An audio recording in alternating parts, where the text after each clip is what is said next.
From the Watergate Building in Washington, this is Hotline TV. Now, here's Hotline editor, John Mercurio.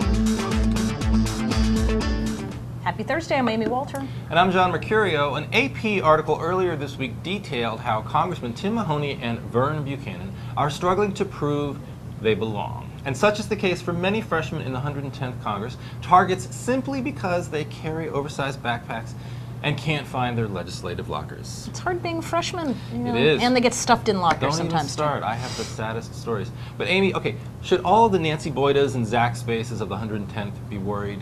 And what can they do to make it to their sophomore year? I love high school analogies. I love them I really do too, because it is not much different from high school ultimately. Is it true? Well, I'm going to further the analogy, or the metaphor, or the simile, or the which one analogy. Or irony, or Now I forgot what I was going to say. No, does being that real sort of loser in high school, that freshman year, like incredible, does it build character? Does it sort of help you in the future sort of take on the challenges that you wouldn't be able to take on? Or does it mean that you're going to be spending a great deal of your adulthood in therapy? Indeed. Yes, and a lot of your money. Don't even Here's start. the thing. Don't I will just say this about what do's and don'ts here for freshmen. But the most important thing we learned, especially that class of 1994, so people who come in wave elections, tend sometimes to not necessarily be the most sophisticated, prepared candidates. Sure. Right? They get in because they were in the right place at the right time. What made those class of 94 so vulnerable in 96 is that they either did really dumb things, like get in car accidents and then switch places with their wife and say that she was the one driving. That was North Carolina. No, it was right? North Carolina, David not a smart Heinemann. idea. It was one of those. I always get Funderburg and Heinemann mixed up. There was Bunn in Oregon who decided to marry his chief of staff and then pay her a whole lot of money, and he divorced his wife, and there was Wes Cooley. Right, so you had all those characters. Enid Greenholz. See?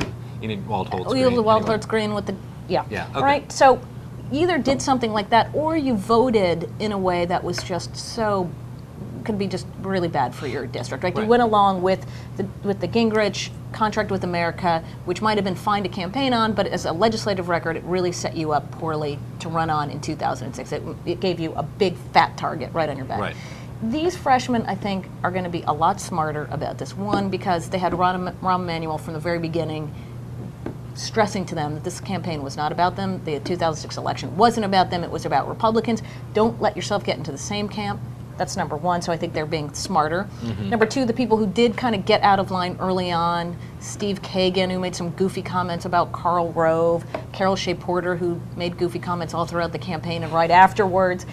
You haven't seen them recently, right? They've been sort of reined in. And most importantly, I think in terms of legislatively, for all the talk that Nancy Pelosi was going to come in from the left and was going to make life really hard for centrists and moderates and blue dogs, she's really actually been governing from the center out, and it's liberals who've been more upset than not. So now you have the moderates actually being able to vote on bills that aren't that controversial. The only thing I would add to that, frankly, is the big difference that, look, in 95 and 96, you saw sort of a resurgent Bill Clinton running for re-election. So you had an incumbent who actually was very unpopular in 94, obviously, and that was a large part of why his party lost so many seats in the House. But by 96, after the government shut down, after he was sort of either him or Newt Gingrich, you saw him and his party, him sort of leading his party back, at least in terms of his re-election and some gains in the House. And you certainly don't see that anything coming out of the White House. Well, you're exactly right, and they can't. Support. I mean, look at where, Bill Clinton would say, well, gosh, he had an awful 94 and devastating losses. But, you look at where his approval rating was at this point in 95, he was like at 45 or 46%. Right. Very different than being at 35% with a 60% disapproval, or 29% with, there is no way for this president to triangulate in the way that President Clinton was able to do that in 95, 96. And so, the beginning of his term. Exactly. So, all right, well, we're out of time for today, but we'll definitely come back to this topic again very soon. That's what we love about these freshmen. We get older and they stay the same age. Aww. Isn't that nice? Join us tomorrow for another episode of Hotline TV.